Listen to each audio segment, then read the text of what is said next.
Hey, shalom, shalom, shalom. Kwam Yasha'Allah. Kwam Yasha'Allah. Once again, you're now under the sounds of the voice of your brother, your Tazadaq. Trying to get things squared away here. Once again, I'm coming at you through the spirit of Yahweh Bashem, Yahweh Shah. Through the spirit of righteousness and truth. I thought I would actually start this live stream sooner than I did, but I didn't. My mic here. I was unable to start when I would have liked to have started, but nevertheless, through the spirit of the Most High, I'm actually getting it done. I'm not sure my mic feedback. It's looking okay.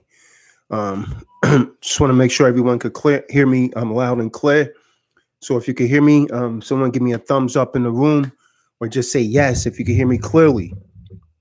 Am I coming through clearly? The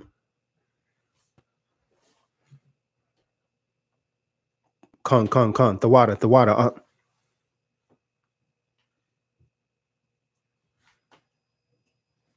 Little bit of adjustments here. So yeah, with that being said, let me just go ahead and get started here. So I wanted to talk to you about accessing the not your exemption account, but the exemption account. And I'm not going to finish this out. I'm going to start it, then I'm going to actually finish this off at the seminar, which is actually June the 16th and June the 17th. So I've actually extended the seminar. I'm going to be doing a seminar in Philadelphia, Pennsylvania. But let me start by saying, first of all, giving all praises to the God of our forefathers, Abraham, Isaac, and Jacob, whose proper name is Yahweh. So giving all praises to, the Most High in Christ. And so this is not legal advice. I did not offer legal advice. If you need legal advice, seek yourself a competent counsel and then please be advised. Like everything I'm about to give you is strictly for educational, informational, and entertainment purposes only. And by the way, I want to say to everyone that's actually tuning in, if you're on this channel, you know already that I'm not going to be uploading to the Deprogram Enlightener, doing live streams on the Deprogram Enlightener channel for the next 90 days because a debtor troll decide to flag my video that was entitled about Harvey Dent exposing the fraud. Like, they do not want this truth to go out, but you can't stop this truth. So if you're not subscribed to this channel, subscribe to this channel now and look out for the live streams for the next 90 days. My live streams will actually come from this channel, which is the Undaunted National, or my other channel, the Universal Indigenous TV. One of these channels will be for the live streaming. So, with that being said, again, if you're not subscribed, go ahead and subscribe. Now, let me still adjust my view here. Let's see if this works better. Not really. So, as I was saying, like, I'm going to be doing a seminar in Philadelphia, Pennsylvania on June the 16th and 17th. Those of you that actually attended the last seminar, that seminar is going to be located at the same hotel in Philly, which is 120 South 17th Street, Philadelphia, Pennsylvania, 19103. Donations at the door is going to be $80 for one person. Why $80 for one person? Because it's costing me so much to actually reserve that venue for 2 days. So, and plus, I gotta spend 2 days in a hotel on my travel there and back.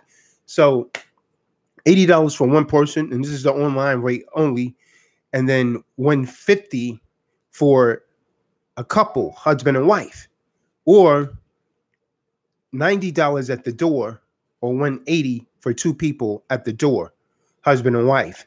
And some of the things that will actually be that I'll actually be facilitating at that seminar is how the tricks of actually ascertaining business credit, because many of you know how to get personal credit, but you don't know how to get business credit. So you can't get those commercial real estates that you actually want to actually get.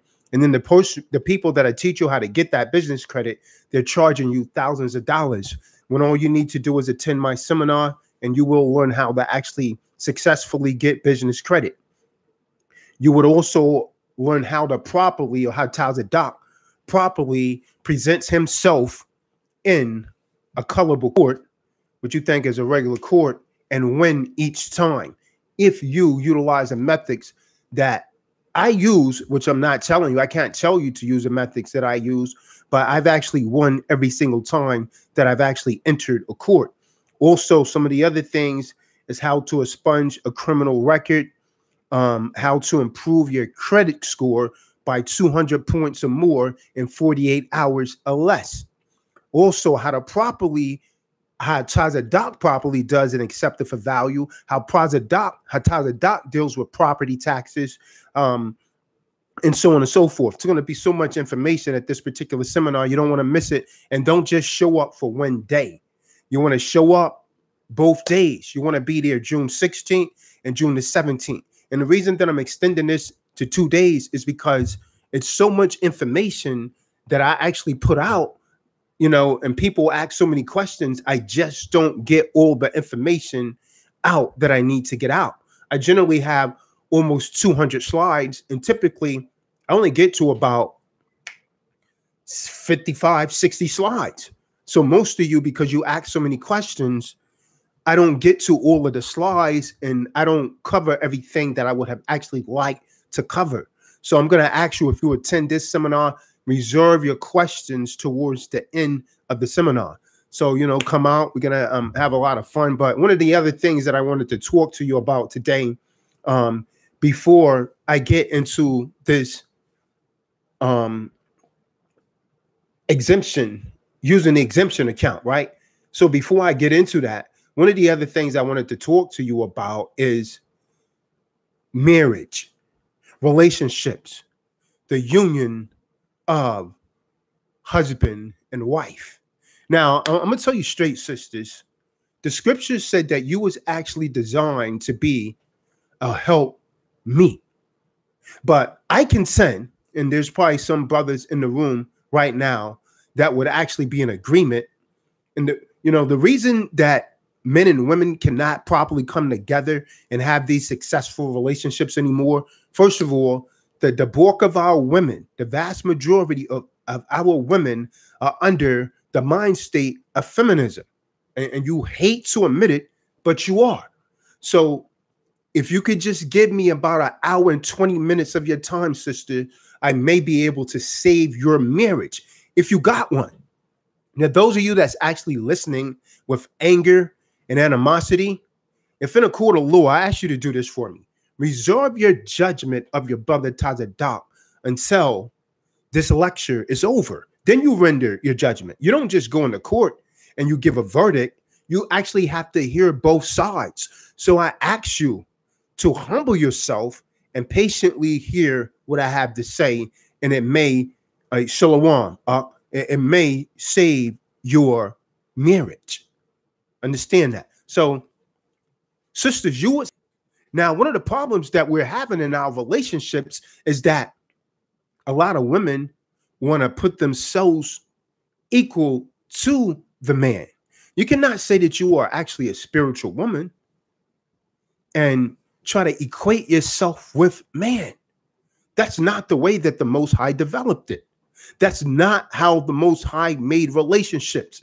And I'm going to say this to any men, that you're actually allowing your woman to rule over you because she may actually make more fiat currency than you. The relationship is not going to last. The scriptures are very clear. The scriptures are very clear that a man is to have a helpmate, someone that's actually helping him to accomplish his whatever it is that he wants to do. And you know, a lot of sisters say, well, a man can't tell me nothing. I already been raised, and so on and so forth, and I'm not going to allow a man to raise me again. I'm not going to do it, and so on and so forth. So she's miserable. And so most of them, many of you sisters, you're alone. Even if you're actually, you know, so-called successful on your job and so on and so forth, you are alone and you are miserable and you're upset. So because you can't find a man that, you know, will cater to what you would like him to cater to, then you become a feminist. And many of you, you've actually totally turned your back against the man and you become a lesbian, which the Most High condemns. So, you know, the scriptures say, you know, in Tazadaq, the 36th chapter, verse 24. Hear me well, brothers. Hear me well, sisters. Hear me well, all you henpecked men that's allowing your woman to rule over you. Stop it. Stop it now. I'm going to tell you something, sisters.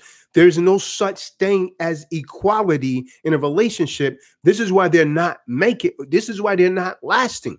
The Most High created the man a degree above you. This is why the scripture read, and some of you, many of you women, you claim to be spiritual women. You claim to love Christ, and you'll pick and choose what you're going to do in the scriptures and other things you say you're not going to do. You say, I'm going to do this, I'll do this, I'll do that, but I'm not going to do that. And guess what? That means you're lukewarm. So you're not going to make it in the kingdom anyways.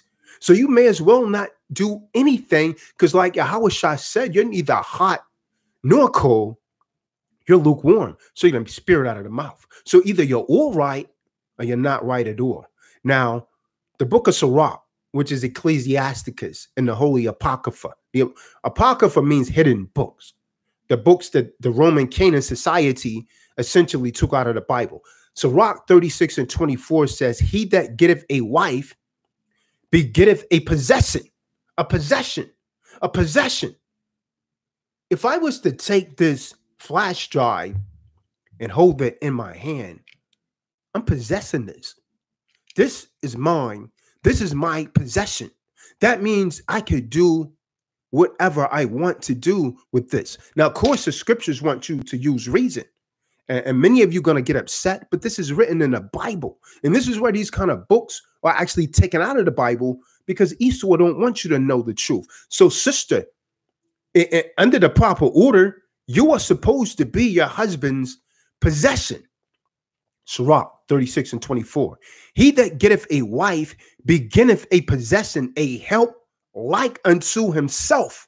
So you're supposed to help the man, and you're supposed to emulate your husband. And this is where a lot of brothers go off. You go out here, you get all these loose women.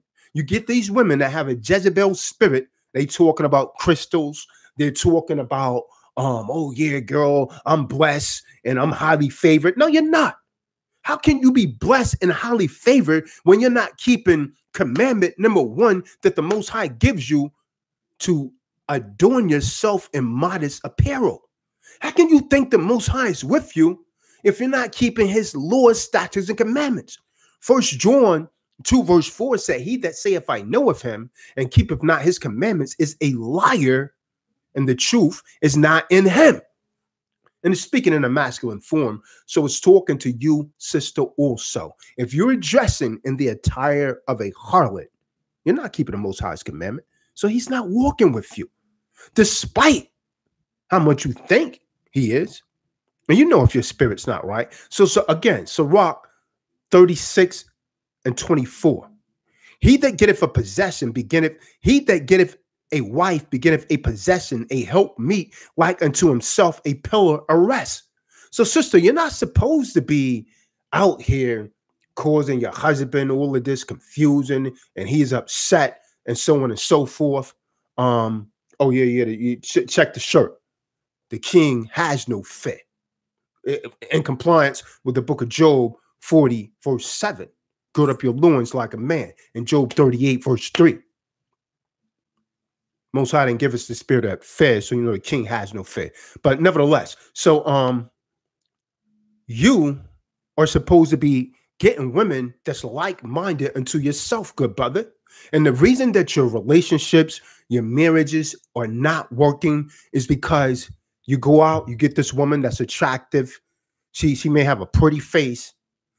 She got this banging body, and you're so damn carnal-minded that you fall for that. You fall for that, and then you wonder why the relationship's not working out. I don't know what to do, brother Tazadaq. She won't listen to me. My wife.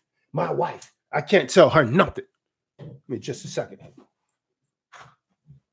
I can't tell her nothing. I don't know what this is coming to. Well, brother, didn't you check her out before you got with her?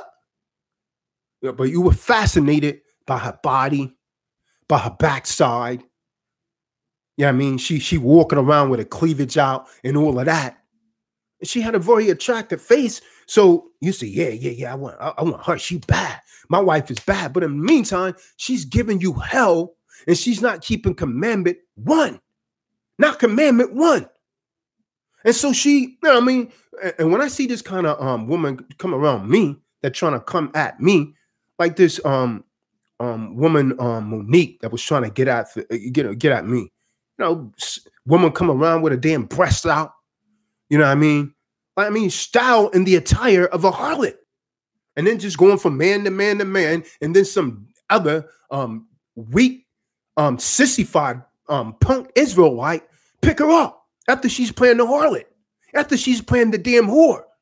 So I had to tell her, you're wicked. I can't deal with you. How am I going to wife someone like you? You're wicked. Your spirit is off. So I tell him from the door, King, and that's how you got to be. You have to tell people from the door. You got to let them know if the sister's off, don't bite your tongue because you might think she's attractive because you're weak. And I'm telling you something, man. The reason that a lot of these women are dressing as they dress and doing the things that they do is because you men, you cater to it because you're weak. Because you're weak and you're punctified like sissies. So, you know, if you see some uncleanness in her, brother, it is your duty to point it out. It is your duty to reprove her. Book of Titus 1:13 said, therefore rebuke them sharply so that they will remain sound in faith. So you're supposed to rebuke them. You know, woman coming around me. Now, she trying to get me to make her a wife, but you coming around with your damn breast out, and I just met you. I mean, see, you know what the problem is? A lot of these Eves, they think Tazadaq is like these men of the world. Like, low, I'm not like these people. Why in the hell are you coming around me with your breast out? I'm not no damn baby. I don't want your milk. You know, if you got any, and brother, when you allow women to attract you on these low principles, they have you because you're carnal minded. That's carnal minded. The scriptures say he that is carnal minded is death. Is death. So, you know, the first union, you know, I'm saying this to get into my topic. I'm saying this because the first union in the scriptures is the union of husband and wife, Adam and his rib. Now, in this day and age, and some of you may not hear this because you don't like the spiritual thing. Some of you just tune in to my live streams for the law. You don't want to hear the laws of God. You want to study the wrong friggin' law all of the time. Yeah, all of that law in Esau society is good, but the first thing you need to know is what thus saith the Lord. That's the first thing that you need to understand and overstand, because if you understand and overstand thus saith the Lord, then the laws of Esau become simple, because all of his laws is deriving from the ecclesiastical law that they twisted around. So marriage, we're going to talk with marriage, then I'll address that exemption, using the exemption account. But I'm not going to go into all of the detail. If you want the rest of that, you will have to attend the seminar June 16th and June 17th in Philadelphia. So marriage appears to be a dying institution. The media and society in general seems to look down upon marriage. Yeah, there's a lot of women, especially Edomite women, Euro Gentiles, they're not getting married. They don't want to have babies. Many say that, I don't know any happy people that's married. People have become so abased, good brother. People have become so abased, good sister, and sexually perverted that it is not uncommon for the modern man and woman to label that which Yah considers abominable an unclean thing as adultery as an affair. They try and make it sound okay, like, oh, yeah, she just had an affair. In fact, you will go to some of these sick, demented counselors, and they'll suggest that you go out and have an affair, which is really adultery, according to the laws of the Most High, to fix your marriage.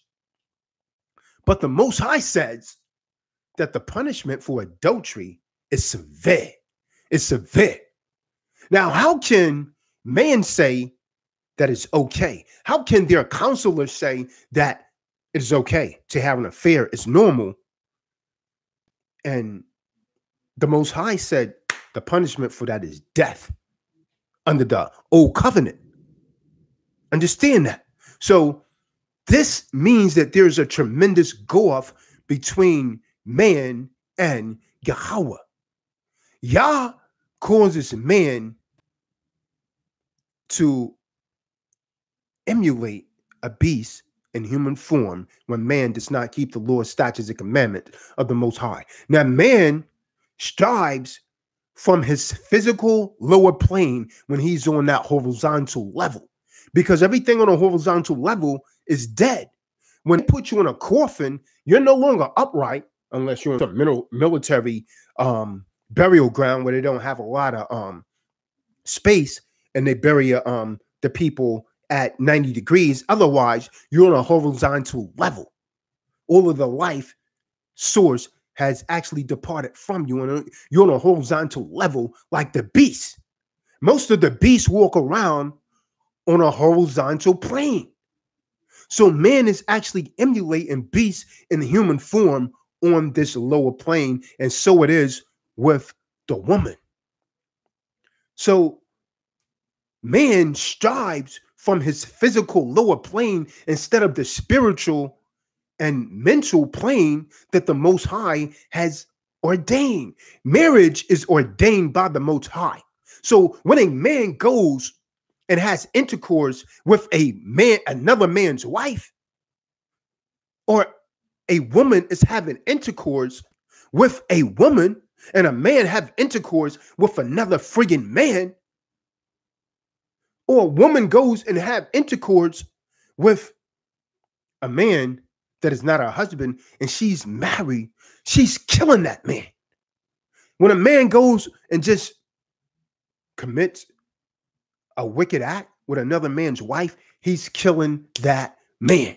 He's killing that man spiritually.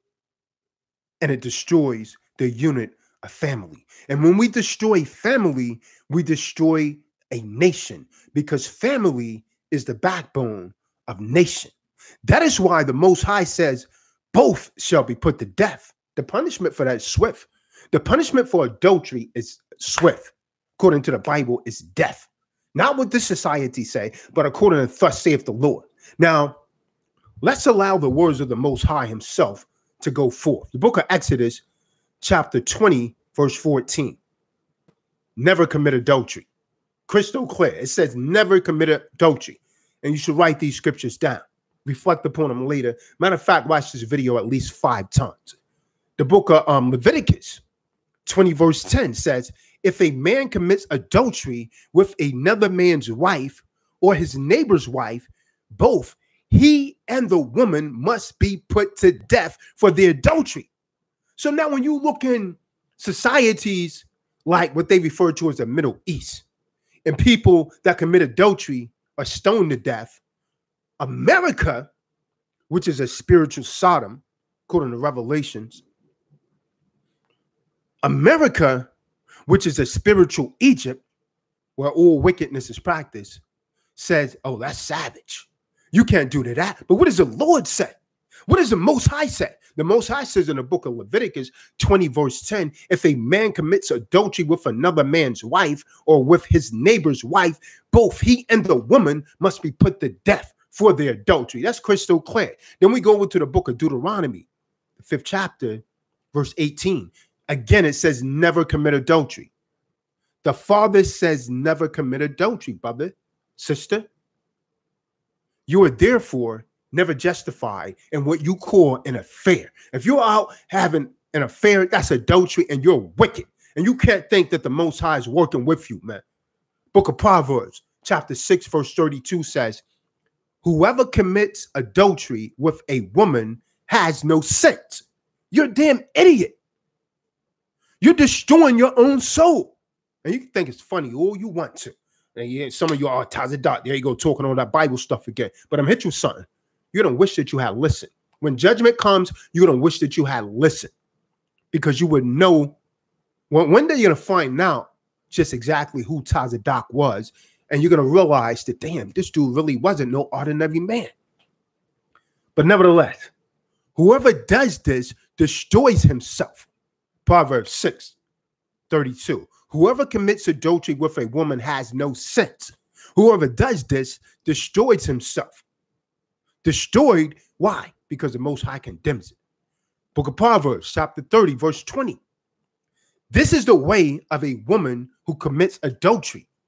Watch this, watch this.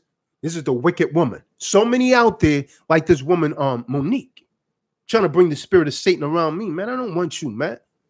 You coming around with your damn cleavage and all of that out. You are a hoe, according to the scriptures. She eats.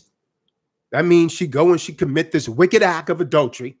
She's out here. She's, slobbing on this man's rod, slobbing on that man's rod, passing around all these body fluids. Then the scriptures say she wipes her mouth and says, I have done nothing. So when the husband, when the spirit of jealousy comes on the husband, she's, oh, I ain't done nothing. She's a liar and she is a hoe. I have done nothing wrong. And this is what most of you tell yourselves today, to be able to look in the mirror and just keep doing what you're doing. But judgment is coming. So I'm wanting you to repent quickly and don't sin again. Because if you sin again, you already know what the punishment is. When Mary Magdalene was caught in the act of adultery, when they was about to stone her, Yahweh said, let he who is without sin cast the first stone. What did he say that? Did that mean that the law had passed? No, because remember, the only difference between the old covenant and the new covenant is mercy. That's where the mercy of Yahweh comes in.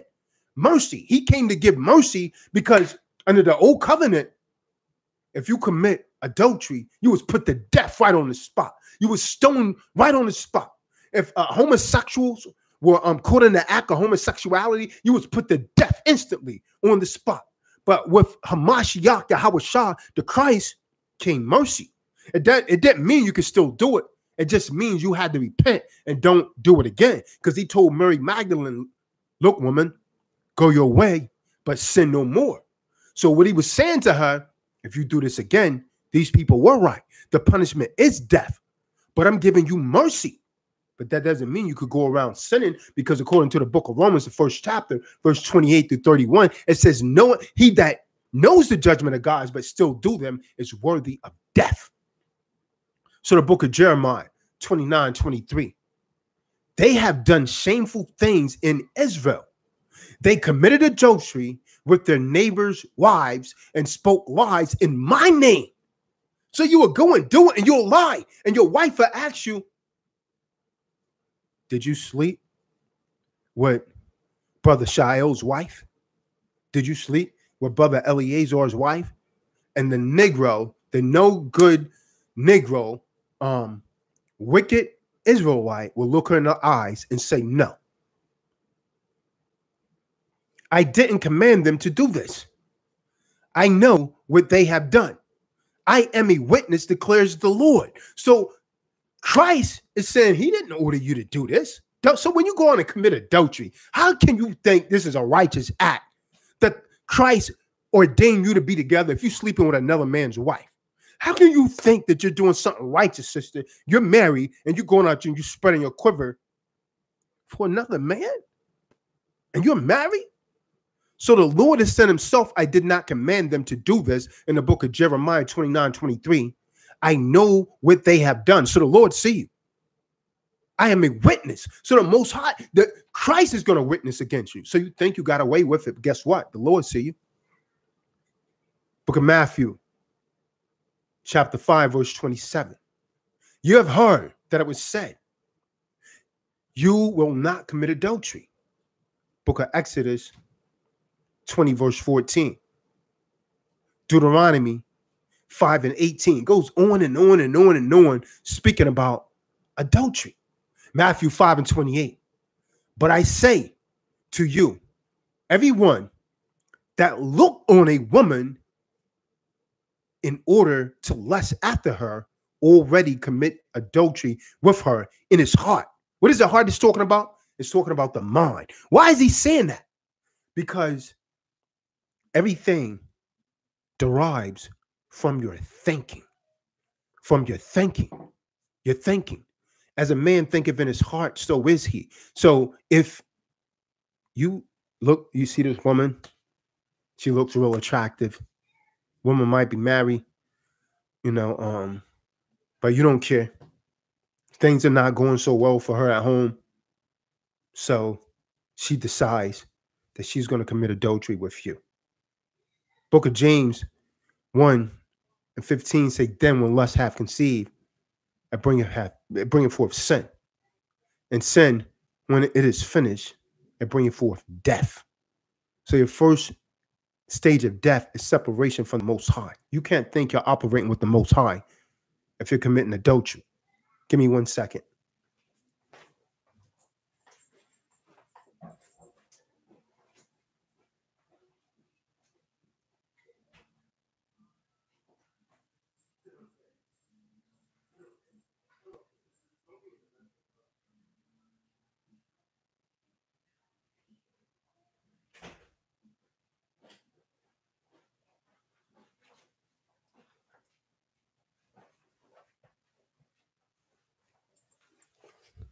A part of that. So sin, death, the first stage of death is not talking about the physical death. It's talking about separation from Yahweh. So we can see clearly that the Most High takes adultery, this adultery business, very, very seriously. The Most High is nothing to play with. And so sometimes he'll even punish you through your children or through your parents. So don't think you've gotten away with it. Judgment is coming to you. No one will escape the wrath of the Most High. Here we have the Most High that gave man authority over all the earth. And now, look how man behaves. Look how our sisters show their lewdness. Book of Genesis, chapter 1, verse 26. Then Yahweh said, let us make man in our image according to our likeness. Let them have dominion, rulership, over the fish of the sea, over the birds, over the air, over the cattle, over the earth, and all the creeping things of the earth.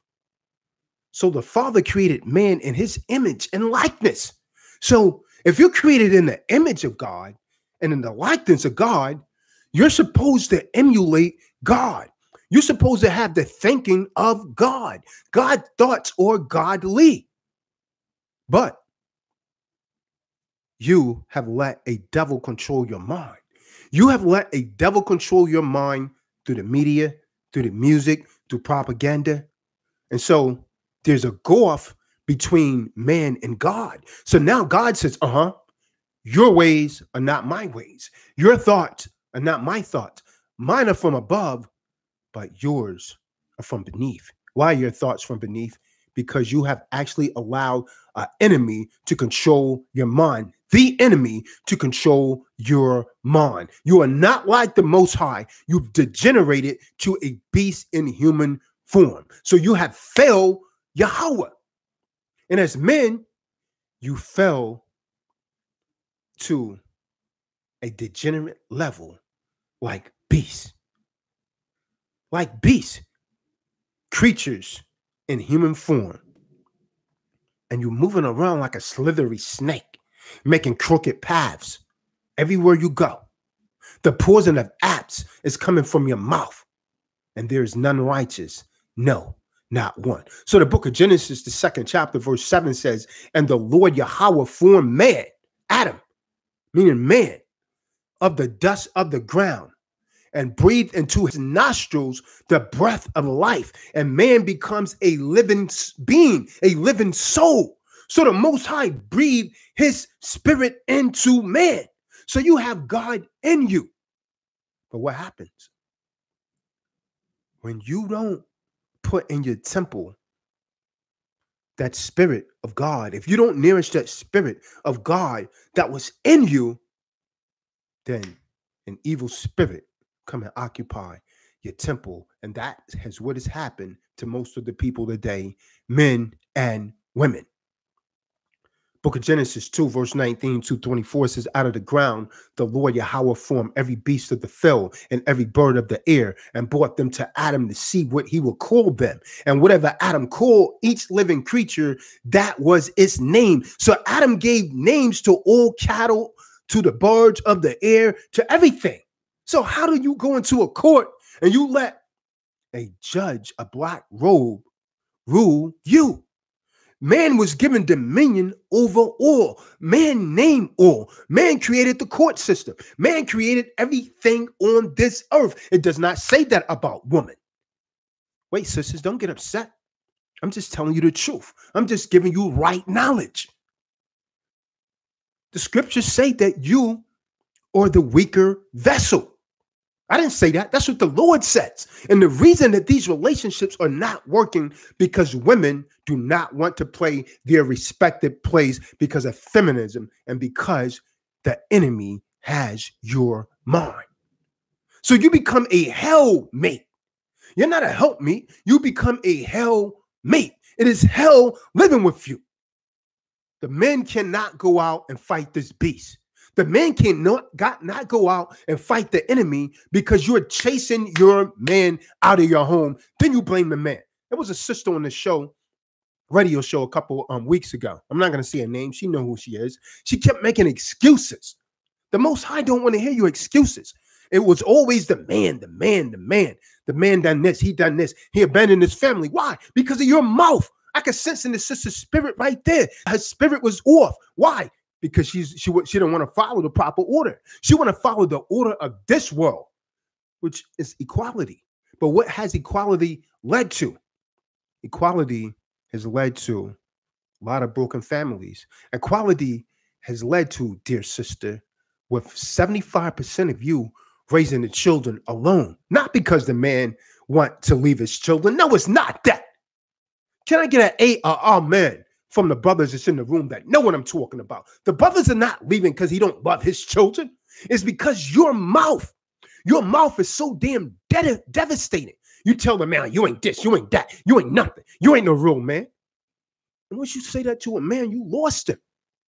Because once you make a man feel less than a man, it goes back to what I read in Sirach 36 and 24.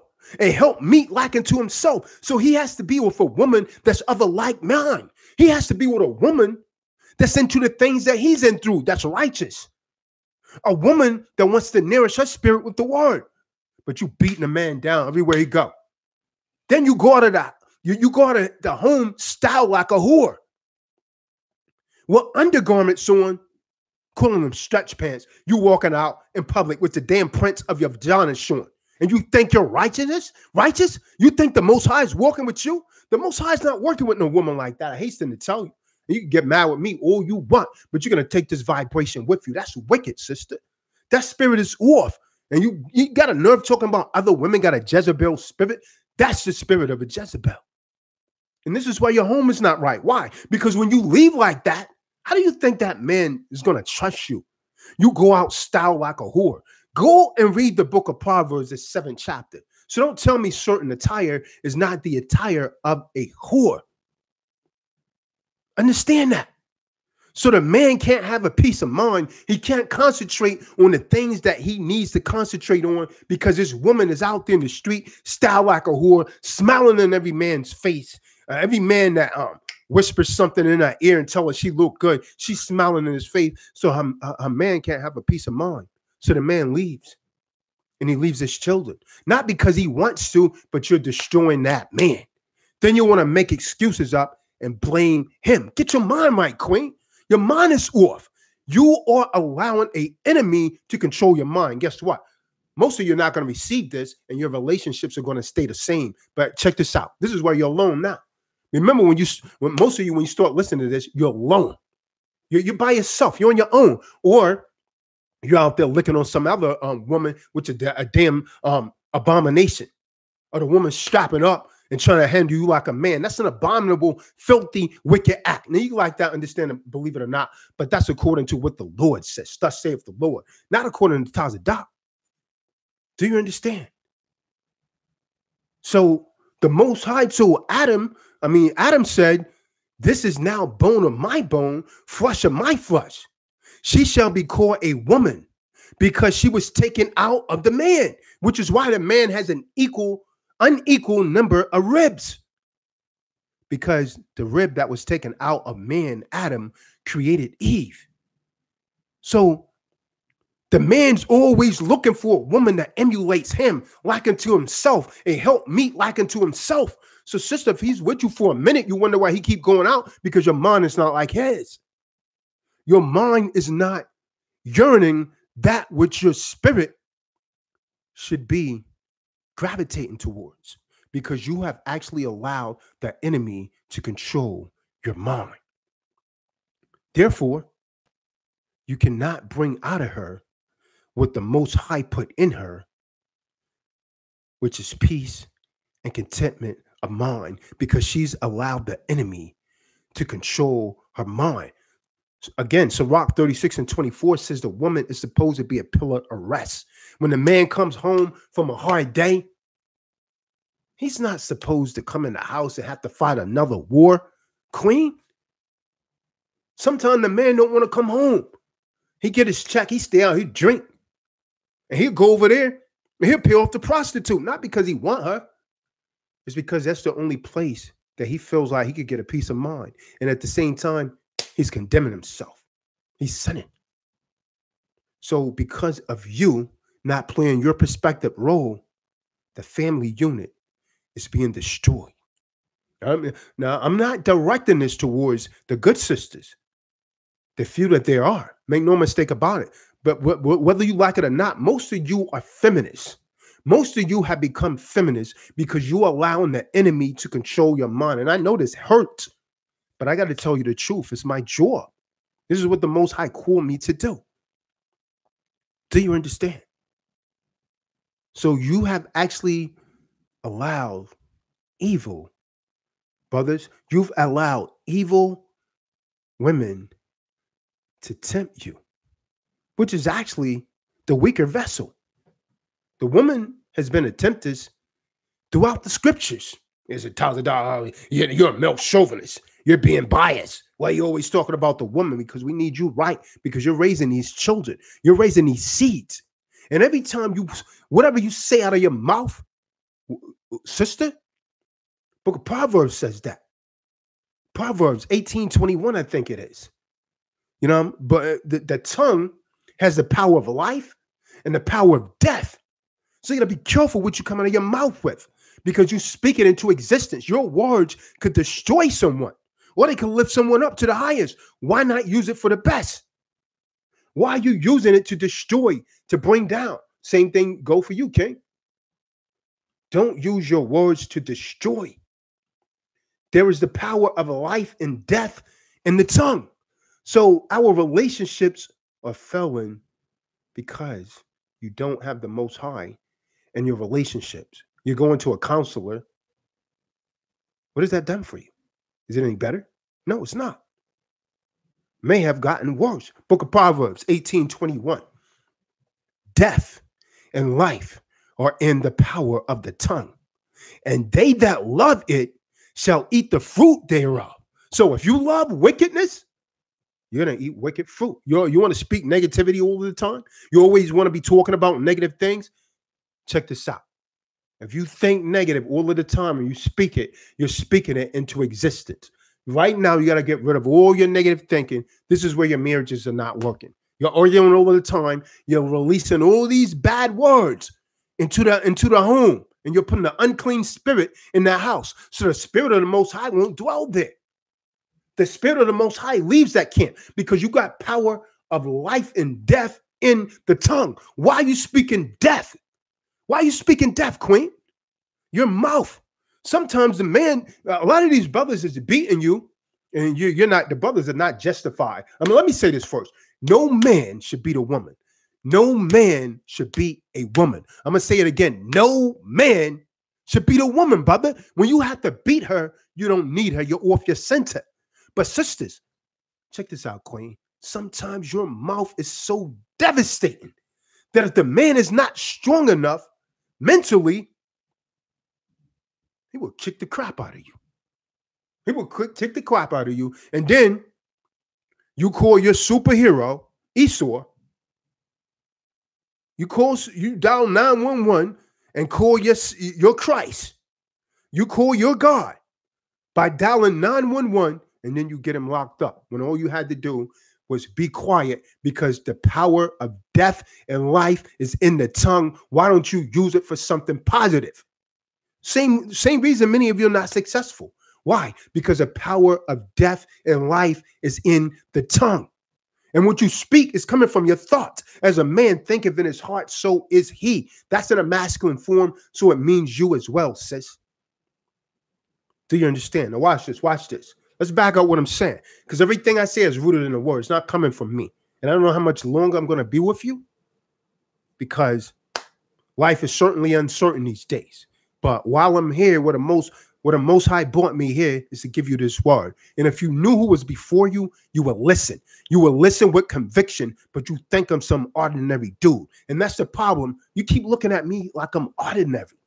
I keep telling you I'm not of this world. I'm not your average man. I'm not your average Hebrew Israelite that's going to be out here and do wickedness and then hide my face. That's not my spirit. I keep it real, 100. How you all say it, I keep it a buck, 100. Or the Most High would kill me. To the book of Genesis, 3rd chapter, verse 2 through 6. And the woman said to the serpent, watch this. Now, check this out. It wasn't Adam that went off in the garden. He didn't listen. Satan, check this out. I want you to think, because you're about to hear something, a way that no one's actually really taught you before. You read Genesis, but it wasn't taught to you like this. It wasn't Adam. Feminists, don't get upset. Listen to me, please, please. Don't get upset. Listen to me. Get above that cognitive dissonance. Listen. Just calm down. Try to, take a deep breath.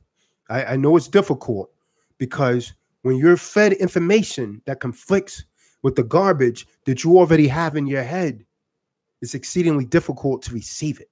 But just, get a mouthpiece, put it in, bite down on your damn mouthpiece, do some push-ups, do some sit-ups, whatever it takes. You need to listen to this, because it will change your life for the better. Now, it wasn't Adam that went astray and made the covenant with Satan. It was a woman. And through Eve, through you, woman, we all die. Through you, we all die, because it was you that hearkened to Satan, not Adam.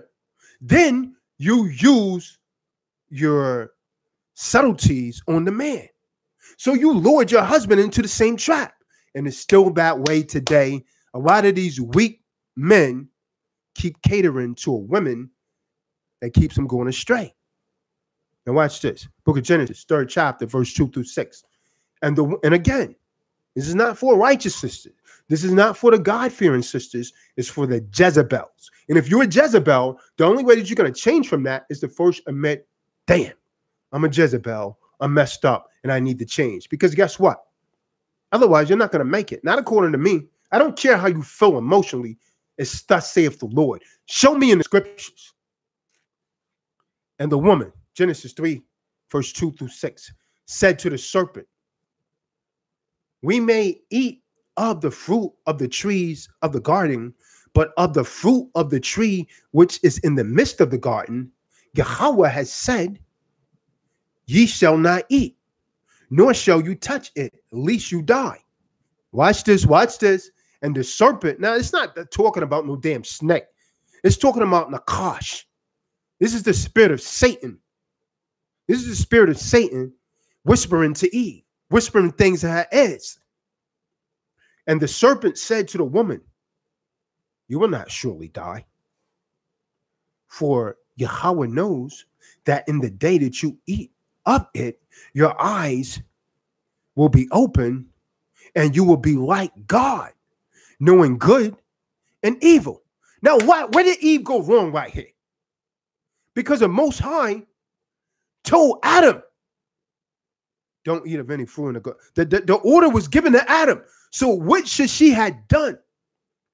She should have went to her husband and say, listen, this spirit over here, this devil is telling me that if we eat of this tree, we won't die. Our eyes will come open. We'll know good and evil. She should have went to Adam, and Adam would have dealt with the devil. And it's the same way today. The devil, the enemy don't go to the brother most of the time. He go to you, sis, because he knows you're more prone to listen. So Satan, from the beginning, he didn't come to Adam. He went to the woman. And he used the woman against the man to bring the man down. And through Eve, we all die. Understand that. It was you, sis, that brought our people down. Because of you, we all die. Don't repeat what you've done in the garden again, Eve. Understand that. You need to hear me well. So when the woman saw that the tree was good for food, that it was pleasant to the eye, and a lot of you sisters, you got these one-ton eyes. You're always looking around. You might be married. You and your husband driving down the highway in the car. As soon as the car stops, you looking over, see who's in the next car. Keep your damn head straight. Stop having wanton eyes. And brothers, you're the same way. Many of you are worse than these damn Eves. Stop having wanton eyes. So the woman saw that the tree was good for food, that it was pleasant to the eye. Oh, wow, he got a nice body. Yeah, he got a nice chest. Oh, I love his biceps. And so on and so forth. And a tree desirable to make one wise, she took up its fruit and ate. So Eve went off. There she go. She should have went to her husband, Adam, with this, because she was created for the man. And still in this day, Eve, you don't want to listen. But guess what? The Most High are raising up some sisters, a small remnant that will listen. She also gave to her husband. She also gave to her husband with her, and he ate. So he hearkened to Eve. And a lot of you weak, punctified men still listen to women, even if they're causing you to go astray. I'm not saying you shouldn't take information from your wife. I'm saying if it's wrong, don't listen to it. So it was not Adam that was deceived, but the woman who misled her husband. Eve made a covenant with Satan, and her punishment is in the pain of childbirth. Why do you think you go through so much pain, women, when you have children? That's your punishment. Don't believe me? Go and read it in 2 Timothy. Read 2 verse 9 through 14. This is why you have pains during pregnancy. And the scriptures say she can escape the wrath of Yah if, there's a big if there, if she keeps the laws and live righteously. Genesis 3:16. Now watch this. Here come the punishment. To the woman, he said, I will greatly multiply your sorrows and your conception. So this is why you go through pain. You thought that was just natural? No, from the beginning, it wasn't so. I will greatly multiply your sorrows and conceptions. In pain, you shall bring forth children. So you can get your epidurals. You can get whatever you want to get. That's punishment. That's judgment for enticing your husband to sin in the garden. Your desire, see, when you're in your right mind, sister, watch this, because you think you're thinking clearly, but now you want another woman.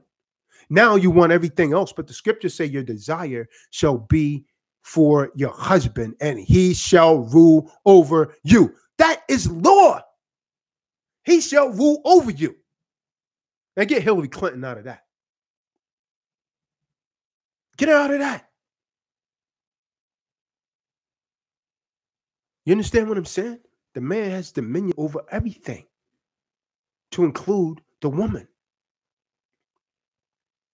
But many men abuse this dominion. The Apostle Paul said in 1 Corinthians 7, verse 1 through 2, now concerning the things of which you wrote to me, it is good for a man not to touch a woman. Nevertheless, because of sexual immorality, let each man have his own wife, and let each woman have her own husband. Now, modern man and woman take marriage for a plaything. Oh, well, it didn't work out.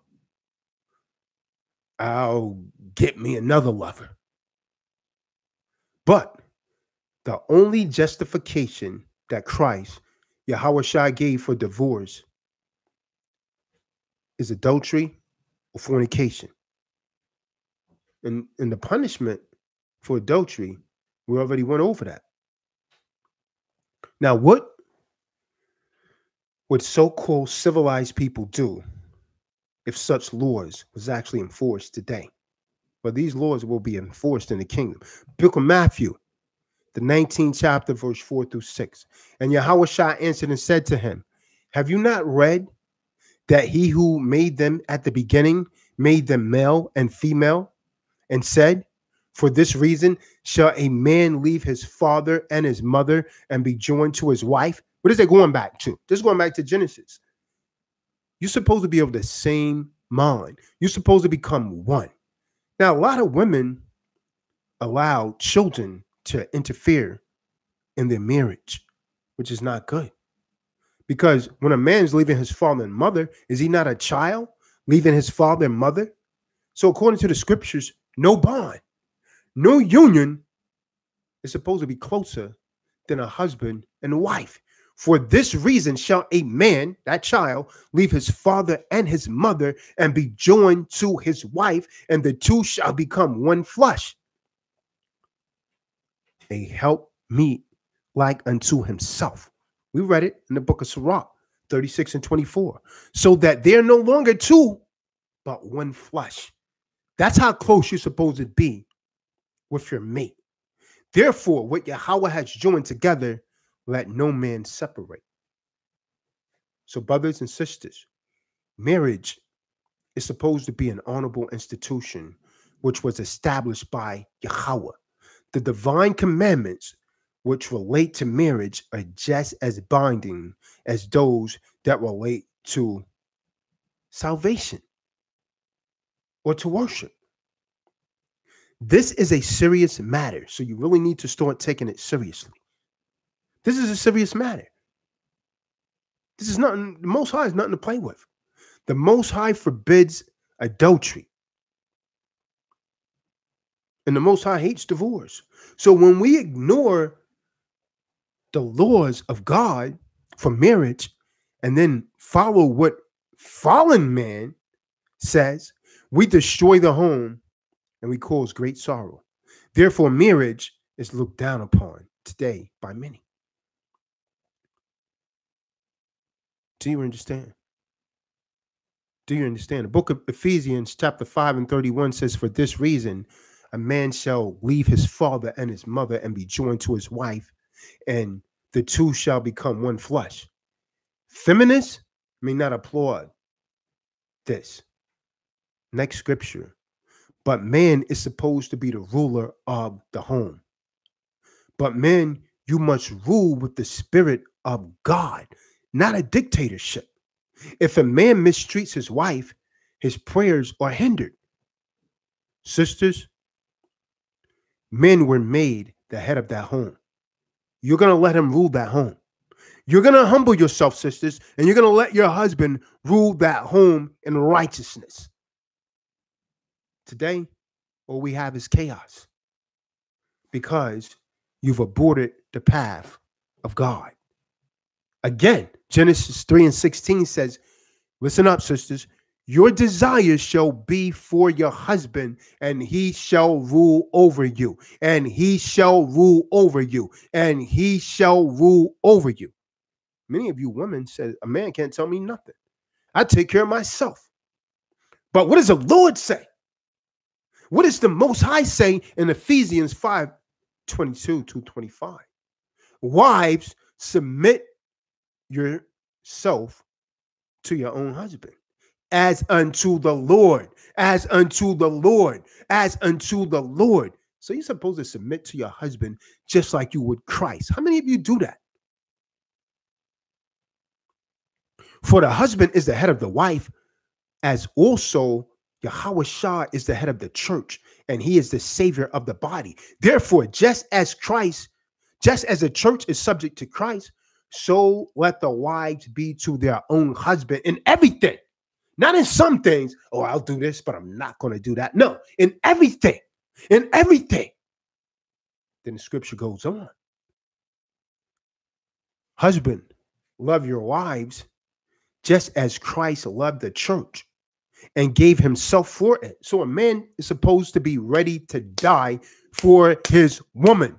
A man is supposed to be ready to give his life for his woman. And each time that you allow the enemy to indoctrinate your woman with a lot of damn propaganda and madness, you become the problem. See, the problem is when man does not reflect God,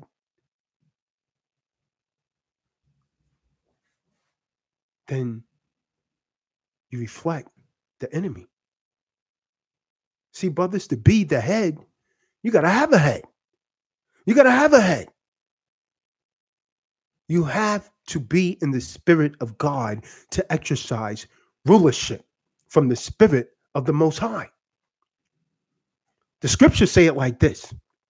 1 Corinthians, the 7th chapter, verse 3-4. Let the husband render to his wife the affection due to her, and likewise also the wife to the husband. The wife does not have the authority over her own body, but the husband does. And likewise, the husband does not have authority over his own body, but the wife does. See, we have to honor marriage because God does. Book of Hebrews, the 13th chapter, verse 4 says, marriage is honorable among all. So the Most High said he's valued marriage above all things. Marriage is honorable among all, and the marriage bed undefiled. But fornicators and adulterers, Yahweh will judge. Adultery is a sin. And the sin of any sexual activity between a married man and another married woman, the Most High is going to judge. He's going to judge. Book of Revelations, for all of you that's not taking this serious, what's going to be your fate? Only y'all that committing adultery, what's going to be your fate? Book of Revelations 21:8 says, but the cowardly, the unbelieving, the abominable, the murderers, the sexually immoral, I mean, all of you out there that's committing adultery, all of you out there that's having damn orgies, all you men out there that's sleeping with 2 women at once, all you damn wicked women out there that's letting 2 men sleep with you at once and performing all kind of sexual wickedness, all of you that's going to damn sorcerers like people dealing with crystal balls and all of that, idolaters, you worshiping other people. Oh wow, that's Michael Jackson. Oh yeah, that's LeBron. That's idolatry, man. And all liars shall have their part in the lake which burns with fire and brimstone, which is the second death. So you can enjoy your wrongdoings right now for a hot minute, just for a minute, for a hot minute. But the Most High is going to bring judgment to you. 1 Corinthians 6, verse 9-10 says, know you not that the unrighteous will not inherit the kingdom of God? Do not be deceived, neither fornicators, nor idolaters, nor adulterers, nor homosexuals, nor sodomites, nor thieves. It's talking about homosexuals and all that. So why do accounts get flagged for speaking out against these acts when it's in the Bible, according to thus saith the Lord? And everything I say is according to thus saith the Lord. Nor revilers, nor extortioners will inherit the kingdom of Yahweh. All women, once you have been married, that is it. unless your husband dies. Understand that. So I'm going to tell you straight, sister. If you've never been told this before, once you lay down and you spread your legs to a man, according to this Bible, if you say you're a woman of the Most High, even if you and your husband separate, you're not supposed to have sex with another man.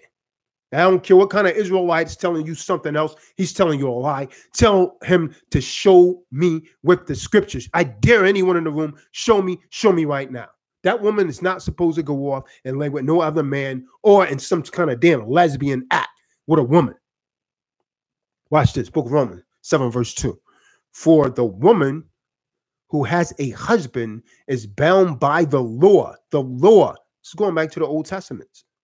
To her husband as long as he lives. But if the husband dies, she is released from the law of her husband.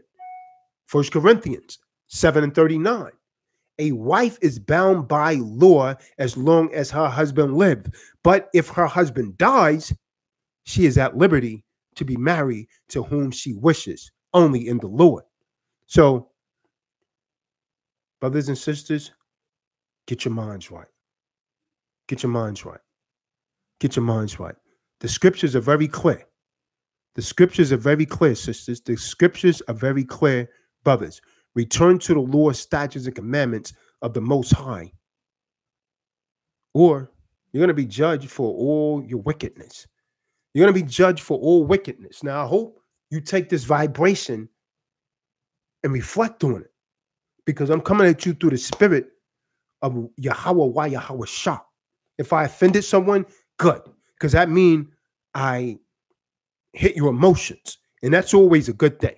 So now the next thing I want to talk about, I've been on this thing for a minute already, but through the set apart spirit, I wanted to get that out. I've been on for like 1 hour and 7 minutes. But again, so let's talking about using this exemption account. And by the way, those of you that may have actually just tuned in, on June the 16th, June the 17th, I'm going to be giving a creditors conference in Philadelphia, Pennsylvania, from 12 noon to 6 p.m. June the 16th, from 12 noon to 6 p.m. June the 17th. Reason I'm doing 2 days, so I can make sure I cover everything. If you don't know what's actually going to be going on at the seminar, you could go back and listen to the beginning of this video. But the seminar is going to be located at 120 South 17th Street, Philadelphia, Pennsylvania, 19103. The donation is going to be $80 for single people and $150 for couples, male and females. It's going to be more at the door. That's just the online rate. And the reason that I had to go up is because it's causing me so much to reserve that venue for 2 days. But you're going to get a wealth of information. So with that being said, I'm going to start talking to you about how to use your exemption account.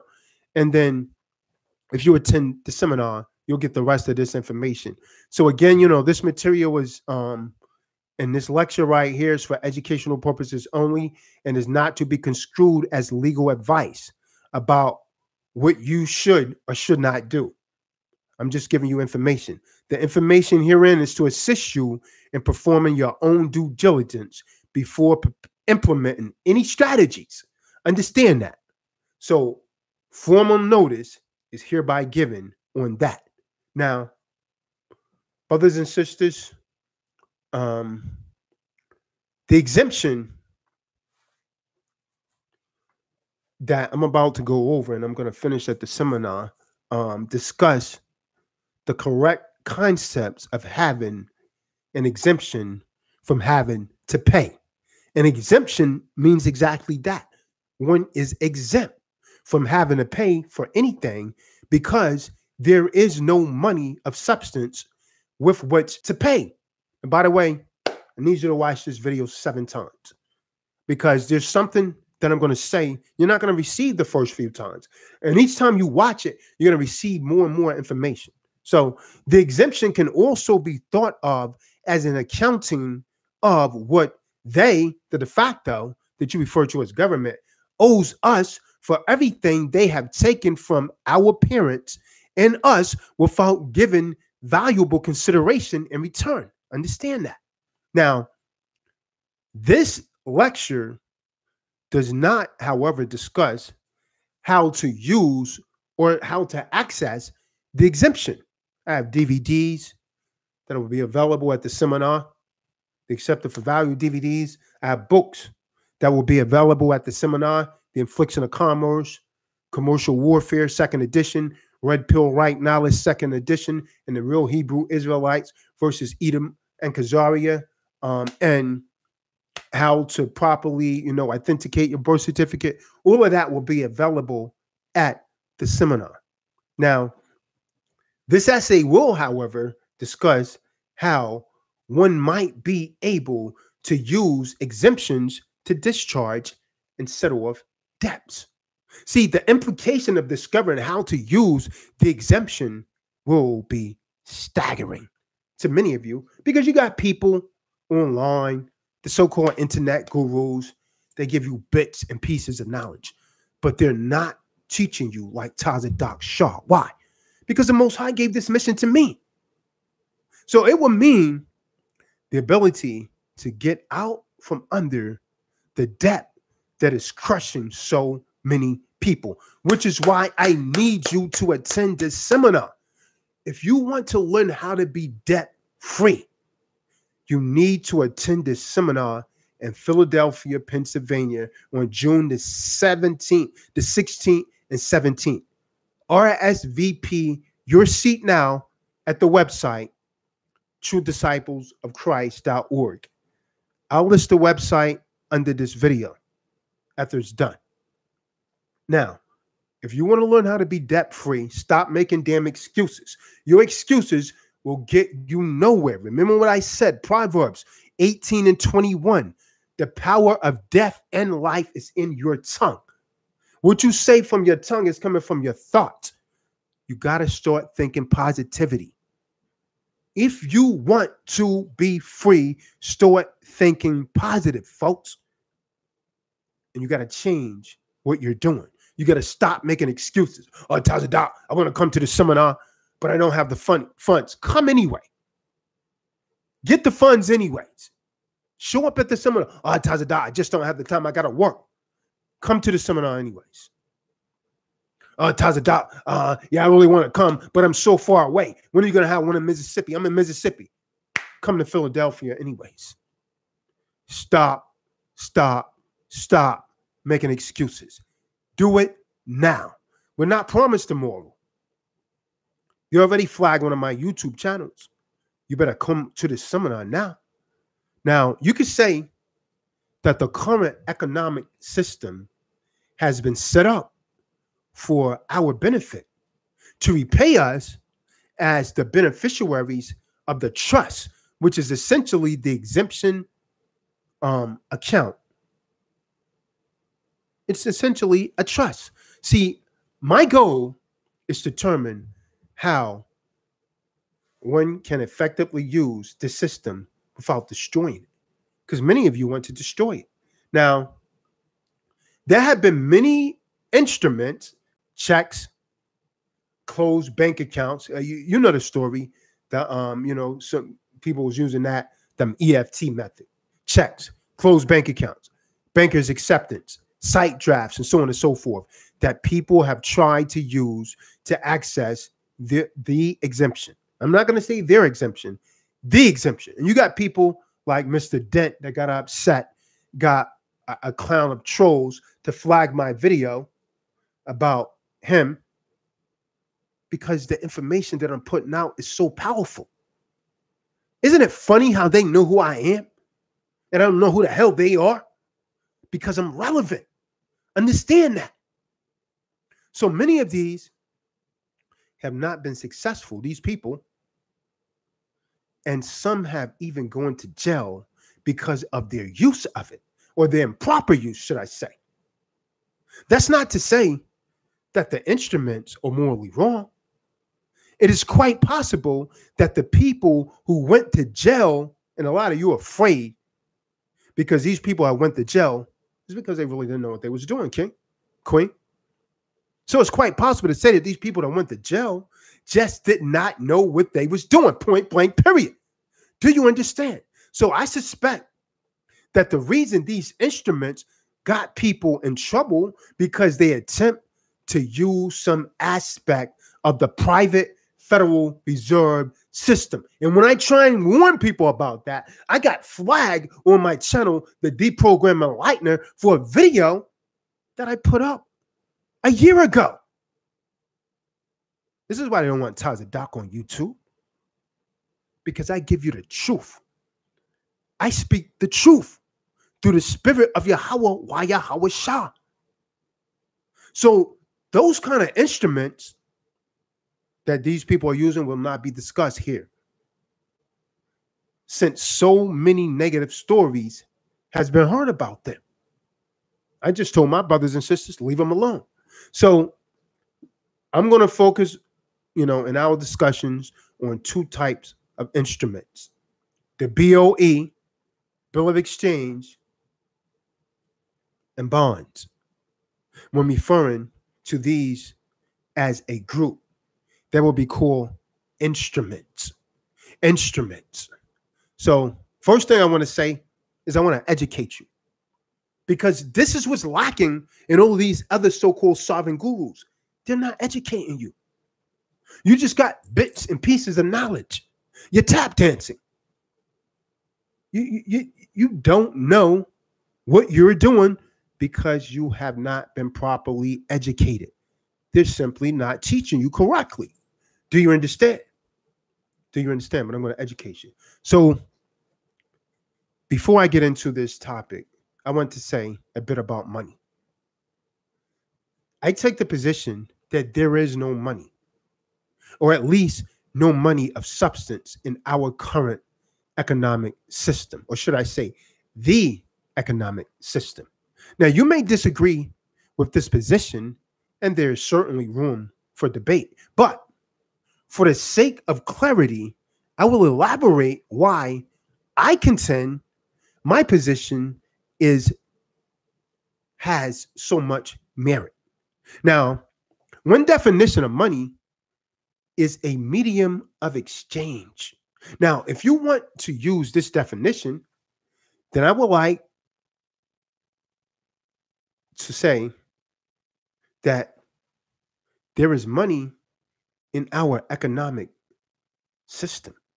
We certainly do exchange money or Federal Reserve notes, FRNs, to get goods and services that we need. But this definition begins to reveal the problem with what we call money. The word exchange, see, this is a problem. I've said it again, and I'll say it again and again. Most people suffer from aphasia. Aphasia. Go and look it up. You don't clearly understand words and how to apply them. The word exchange means a situation in which equal value is given between two parties. If there is money of substance, then an exchange can take place. By money of substance, I mean something that has intrinsic value of its own, such as gold or silver. Now, let me illustrate this concept of exchange. Let's say in 1900, and you own a clothing store. Now, you're selling men's suits for 1900s, let's say $20. If someone were to give you a $20 gold piece for a suit, an exchange would have taken place. Both the suit and the gold have intrinsic value. So both parties receive equal value. Do you understand? Do you understand? Everyone follows me so far? Now, let's update the story to modern times. Sure, I didn't pull up my mic here. Oh, it's still good. Now, let's update the story to modern times. You have a clothing store and you're selling a suit for $300. Someone comes in and they give you $300 in FRNs, in Federal Reserve note. A FRN is a note. But what is a note? See what I'm saying? Most people suffer from aphasia. A note is an instrument containing an express and absolute promise of signer, i.e., a maker, to pay to a specific or a specified person or order or barrier a definite sum of money at a specific time. That's from Black Lewis Dictionary, 5th edition. So a note is a promise to pay at some future date. Do you understand? It's a debt instrument. You said Tazadaq is not a debt instrument. Roger that. Roger that. Let me give you some more clarity. An FRN is a pledge on the part of the de facto, which you call government, to pay a debt. This means that every FRN, Federal Reserve note in circulation, is actually a liability of the federal government. It might appear to be an asset to the one holding it, but it just means the government will pay off the debt someday when there is substance. Do you understand? FRNs are backed by the full faith and credit of the United States. But there is the government going to get access, or should I say, where is the government going to get assets to pay off all these liabilities? That's the question. The government is an artificial entity that has no source of wealth of its own. The only source the government has is we, the people. I'm going to say that again, and I'm going to say it slow. The only source that the government has is we, the people. So, the natural resources of the earth are the sources of wealth. But without people, the natural resources have no value. Gold, silver, oil, coal, platinum, diamonds, timber, livestock, and crops are all products of the earth. None of these have any value until people put their ideas and labor into converting these raw materials into something of greater value. So, in one sense, FRNs are only as good as the willingness of the business and the people to accept them. Now, back to the clothing store illustration. Did the store owner get anything of intrinsic value when he received the $300 in FRNs? Low. The FRNs is just paper with no intrinsic value. It's a Tazadaq, give me yours. Shut up, man. Shut the hell up and listen. Because I know what you're thinking. Shut up and listen. So you just might learn something. I mean, real talk, man. Because I know how the Negro mind works. So the owner got a promise for payment at some point in the future by the government. Do you understand? No one can determine when the promise of payment might be fulfilled. Since the FRNs is a debt instrument, the debt for the purchase of the suit was not paid. You can't pay a debt with a debt. I'm trying to get your mind to understand this. I know you suffer from this cognitive dissonance. I know this. I know you're under the matrix. Take a deep breath. Calm down. Breathe slowly. I'm trying to get you to be able to comprehend this. Since FRNs is a debt instrument, the debt for the purchase of the suit was not paid. Do you understand? You cannot pay a debt with a debt. Can you? I don't think so. All you could do with the FRNs is discharge a debt. Do you understand? Discharge a debt. So while we're talking about money, we also need to discuss the concept of credit. Credit is the ability of a person to borrow money or obtain goods on time based upon the perception that the debt will be repaid in the future. All people possess the potential of virtually unlimited credit because all people have the potential to pay back a virtually unlimited amount of debt. A man excuse me, a man through his own labor might be able to make a sizable fortune by paying for a mining gold or any other business venture. In the same way, an invented man's idea might create a vast fortune rather than laboring for gold. A man might invent machines and processes that could mine vast quantities of gold from the earth. So, if the labor of the ideas of the people can create a vast amount of wealth, then it could reasonably be said that people have a limited amount of credit. So, this unlimited credit does not apply to just special people, it applies to everyone. No one can predict who might be the next person to come up with an idea, invention, song, book, theory, or whatever that might make a huge fortune. So, this concept of unlimited credit does not hold true for artificial entities. This is why I tell you to become a secure party creditor all of the time. Some of you think you could do this and you're not in a proper status. You can't. You're an artificial entity like corporations and governments. So artificial entities are not alive and cannot produce one product or idea except through the effort of people. So if a banker is willing to give a corporation a large amount of credit, it is only because the banker is convinced that the corporation has organized their people in such a way that they can create amount of wealth necessary to repay the debt. Now, in fact, one could say that the artificial entities can only create debt. It takes no creativity or no creative power to create debt. It does, however, take creative power to repay debt. So when a company issues a personal credit, is the company really risking any of its own resources to give credit?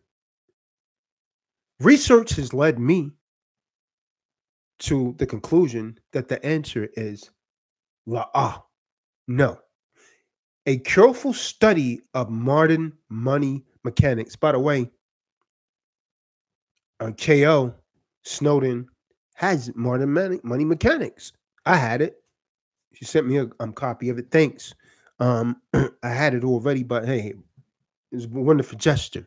If you haven't read Modern Money Mechanics, I would suggest that you read it. It will wake you up some. So it's a publication of the Federal Reserve Bank of Chicago. It makes it clear that banks don't have any money of their own to lend and are forbidden from lending their depositors money when they issue you credit. Do you understand? So what they do is exchange, which is actually an even swap of value. Your promise to pay for credit in an account, Federal Reserve notes, that you could use to buy goods and services. Now, since there was no even exchange, you don't owe anything. And I can't get that through people's mind. The hell you mean you owe a student loan? Well, you owe what? I'm a little bit confused here. So that tells me you don't understand what money really is. You don't owe them anything for educational purposes.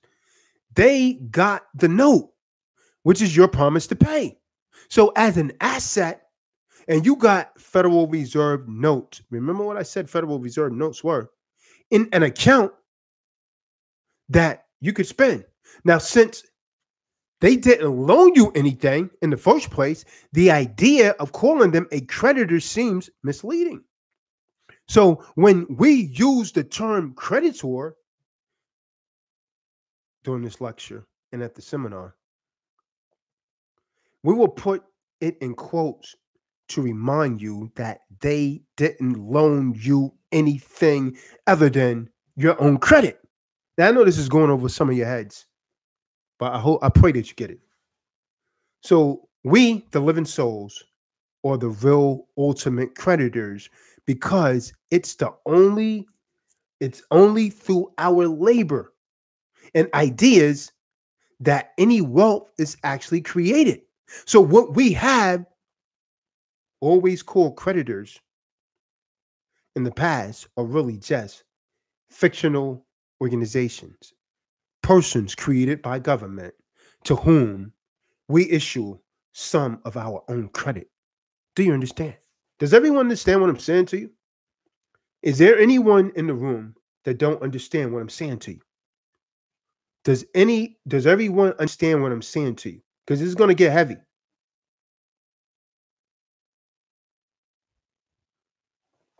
Does everyone in the room understand what I'm saying?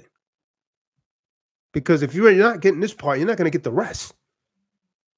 And if you really want the real fire, you need to be at the seminar. So to summarize this, to sum it all up, the point that had been made here is that the only kind of money in our economic system is credit or a promise to pay. Do you understand? So let me watch this. Watch this. You know why some of you are not affected with accepted for values? It's your belief system. Because you'll take the FRNs. You'll take the FRNs. It's a promise to pay, man. It's a Federal Reserve note. This is a promise to pay. Federal Reserve note. Can you not see that on there? It's a Federal Reserve note. That's an instrument of a debt. That's an IOU. It's a promise to pay when real money returns into circulation. It's the same thing you're doing when you do and accept it for value. You're saying accept this for value until real money returns into circulation. But the corporation will take the Federal Reserve notes. Why? Because they're backed by the government, but they don't want to take yours. Understand that. That's the only difference. That's the only difference, King. That's the only difference, Queen. Do you understand? So to summarize all the points that I've been actually making thus far, the only kind of money in this economic system is credit or a promise to pay. When you use a credit card, you're using credit, which is a promise to pay. When you write a check, you are promising that your bank will honor it and transfer credit from your account to the account of the party to whom you wrote the check. Do you understand? When you give FRNs, that what I just showed you, for goods and services, you're given a promise to pay made by the federal government. Do you understand? Does everyone understand that? So all we really have is a promise to pay. There is no money. There is no law for money of substance in our economy. Do you understand? Man, if you get this, man, your whole life's going to change. If you listen, all of you that missed this this presentation right here, I'm probably going to take it down for all of the people that didn't show up for this particular lecture. Because if you get this, you'll learn how to live debt-free. Now, settle off. Well, why are you always talking about settle off, discharging debts, Tazadaq? Well, for educational purposes, since all we have, brothers, sisters, king, queen, is a promise to pay, that means you can never actually pay anything. Guess what? I discharge it. Why? See it right here. The king has no fit. I'm the king. Is not the king sovereign? The king rules the kingdom. The king is the authority, right? Authority, you can interchange that word with sovereignty. So the word pay implies an exchange of equal value. Since there is no substance backing up the Federal Reserve notes, you can't pay anything. You can't pay for anything. This is why you don't own your homes. Do you understand? This is why you don't own your cars. Do you understand? Because you're paying for them with Federal Reserve notes, a promise to pay. You didn't pay for it. So they still hit you with property taxes, even if you think you paid it off. Why? You're using Federal Reserve notes. All you could do is discharge the debt. Well, hell, I could do that with my pen. What's my tender payment? My pen. So if that's true, can we not pay for any? If we can't pay for anything, then how come a BOE, a bond, a bill of exchange, or a bond, how can a BOE, a bill of exchange, remember, debtors use promissory notes, which is a promise to pay. Creditors use a bill of exchange, which is an order to pay. All of you that didn't know the difference, you know it now. A promissory note is a promise to set pay. A bill of exchange is an order to pay. So how can you use a BOE or bond to discharge a debt? It is done with set-offs. It is done with set-offs. What is a set-off? See, a debtor's right to reduce the amount of a debt by any sum the creditor owes the debtor. The counterbalancing sum owed by the creditor. Set-off signifies the subtraction or the taking away of one demand from the other opposite or cross demand. So as to distinguish the smaller demand and reduce the greater by the amount of the less. Black Lewis Dictionary, 7th edition. For set-off. Don't believe me? Go and check it out for yourself. You know I was going to say that to you. So when we issue one of the instruments we're discussing, bookkeeping entries should be made to reduce the amount of money owed to our creditor. So let's make an example to clarify this. Ledgering. Now let's say Bill or Billy obtained a $100,000 loan from Corey or Tazadaq, whoever, and got a $1,000 loan from Adam. Now, the three balance sheets reflect the initial situation. Adam received $1,000 from Corey. Corey paid $1,000. The asset is Adam received $1,000 from Corey. The liability is Corey paid $1,000 cash.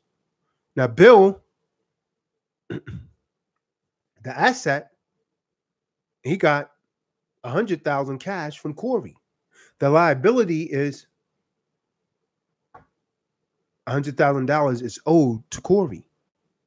Now, Corey, the asset is $100,000 receivable from Bill and $1,000 cash. Now, the liability is $100,000 paid Bill and $1,000 cash owed to Adam. I might have went over some folks' heads. Listen to it a few times, you might get it.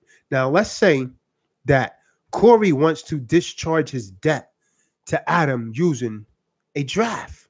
A draft is a three-party instrument where party A, the drawer, asks party B, the drawee, to pay party C, the payee.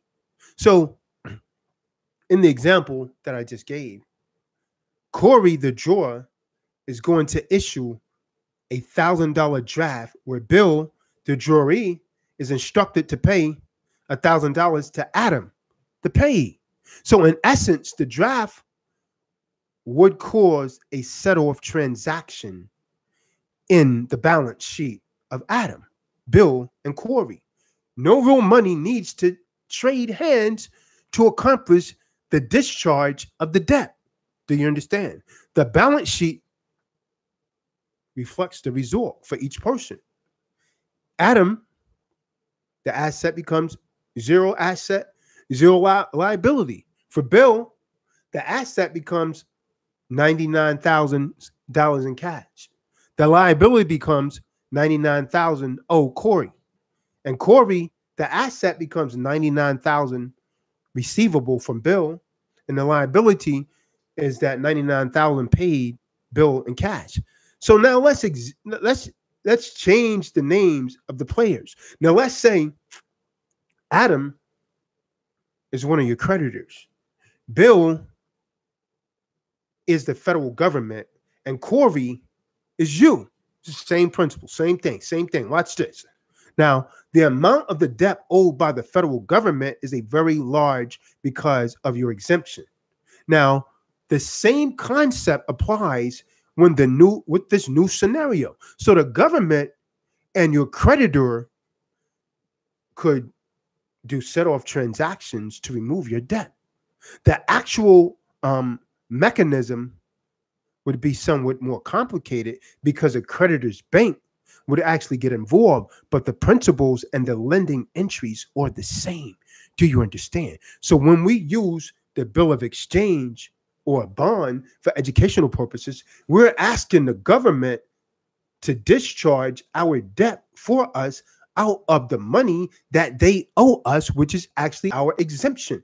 Do you understand? So the payee for these transactions would be the Secretary of Treasury, who is also the trustee for the U.S. bankruptcy. Do you understand?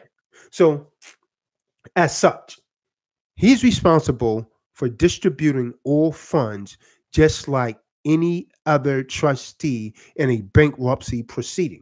So we asked him to be our banker and to discharge our debts for us. So this is what House Joint Resolution 192 and Public Law 7310, 48 Statute 48 is about of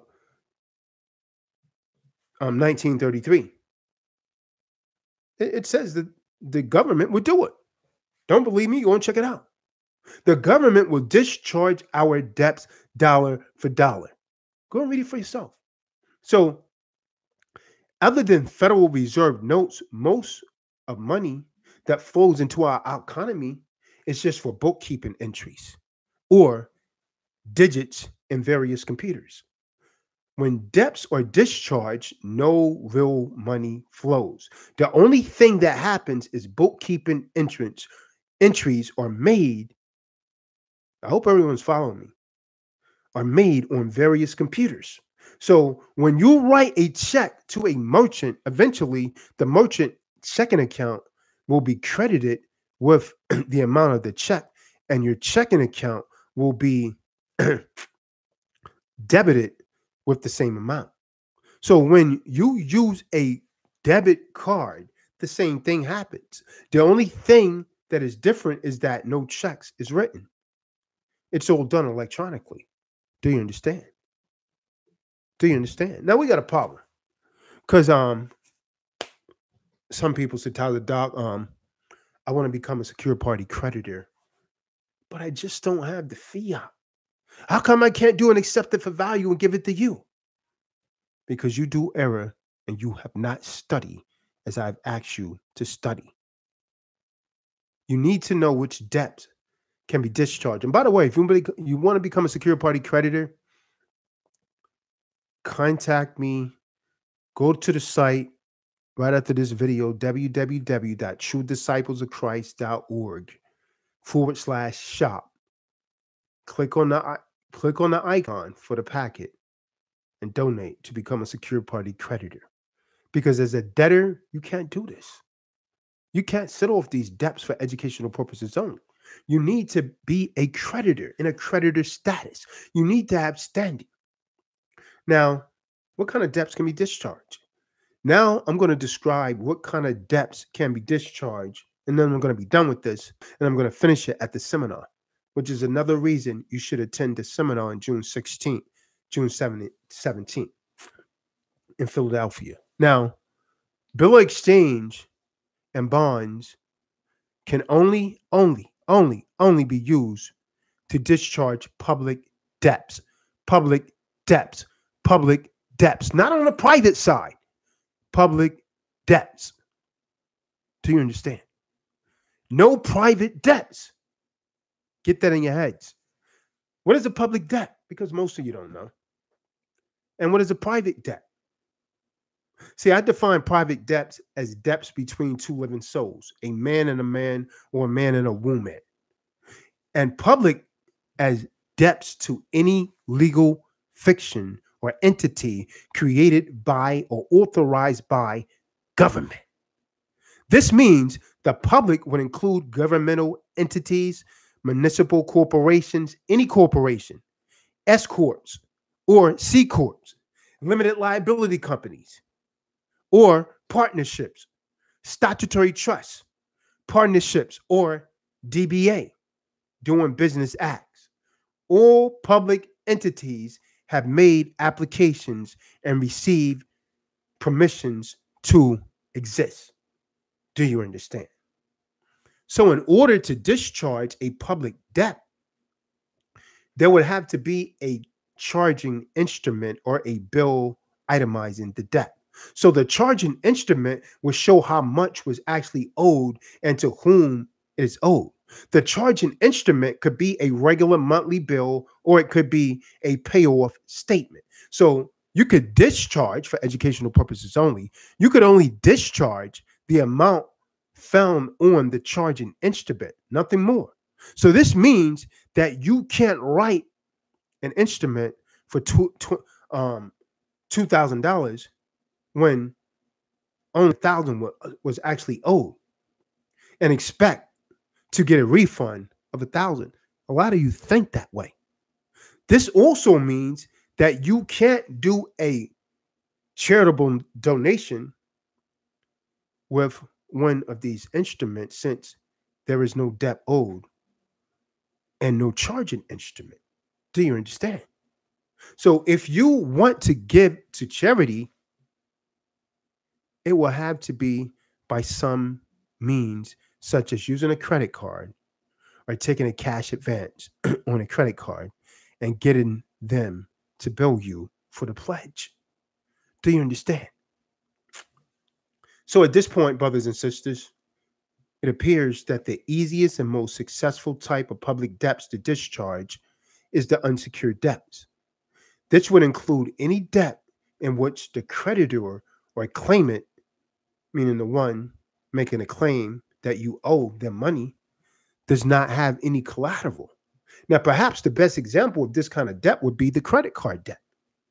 Now, you could use your exemption for educational purposes only, or the exemption, should I say, for educational purposes only, to discharge the debts.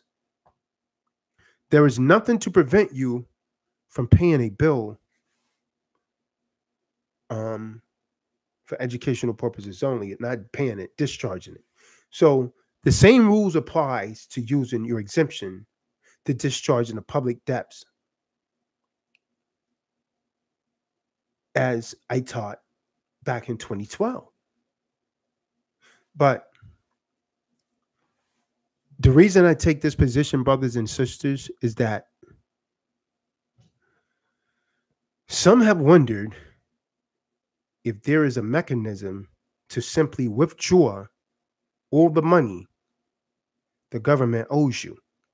You got people that, I'm not going to say names because they want to flag my videos, tells you to go and access a Treasury direct account. Show me the law that says you could do it. Show me right now. Show me the law that says you could do it. So at this point, I do not believe such a mechanism exists. The reason is that according to House Joint Resolution 192 and Public Law 7310 from June the 5th, 1933, it says the government will discharge the debts dollar for dollar. House Joint Resolution does not say anything about withdrawing funds. And I challenge anyone out there that's doing that to show me right now. Go and play this video to them and tell them to show me right now where it says that they can withdraw funds. This is where you get hit with reversals. You're making up things. You're believing these sovereign citizens, man. So I also believe it would be ill-advised for people to withdraw all their funds, even if it was possible. When you discharge a debt with your exemption, or the debt with the exemption, you will actually remove money from circulation, because a debt is a liability that is offset by the asset of your exemption. So if everyone was able to withdraw their full exemption at one time, there would be no Federal Reserve notes left in circulation. Do you understand? All of the economics would collapse in our nation. So prior to 1920s, all of it would collapse. And it can be directly traced to a shortage in the amount of money in circulation. So if everyone were to withdraw money from these accounts that they was talking about, the Treasury Direct account, it would lead to a massive economic upheaval and chaos in society. Do you understand? So, oh, you trying to access Treasury Direct account? Stop. And so I'm going to just briefly cover the debts that cannot be discharged. Then I'm going to close this out. If you want more, I'll give it to you at the seminar. Now, private debts between two living souls cannot be discharged. No, you can't write me an A for V for a secure party creditor packet. No. You cannot discharge using these instruments, and it is ill-advised to attempt to use these instruments on debts on secured that's actually secured by collaterals. Do you understand? The best example of this kind of debt is a car loan. Now, why am I saying this? Is because you don't know how to handle it. Have I done it? Yes, I have. Can you do it? I don't believe so. You don't have the faith. You don't want to take the time to study. See, if you were to discharge a car loan using these instruments, the creditor would probably eventually have the car repossessed. That's the first thing that most of you can't handle. You don't know how to deal with that situation. So even though it would technically be still in the car, if you was to call the police about the theft of the car, they will likely say it is a civil matter. This is just a way of saying they're not going to get involved. Do you understand? So direct purchases can also not be made with these particular instruments for educational purposes. You can't go into Walmart with a bill of exchange and walk out with $2,000 of electronics unless you're just a bird brain. You cannot just walk into a store, offer an instrument to obtain what you want. House Joint Resolution 192 and Public Law 7310 just says debts will be discharged dollar for dollar. It does not say anything about buying goods. Why are people teaching this? I challenge anyone to show me that right now. See, many people have tried to use one of these instruments to buy expensive items like cars and houses. And many have heard about these stories about people being arrested and going to prison. They didn't know how to handle the secured loans. This does not mean that this is impossible to use these instruments to buy these items, or that the instruments are not valid. It may mean that the people who tried to use these in the way that they was trying to use them did not know what they was doing. And that's simply what it was. And they got themselves into trouble. So at this point, I would simply suggest that you do not try to use these instruments for these particular products because you're not learned enough. Do you understand?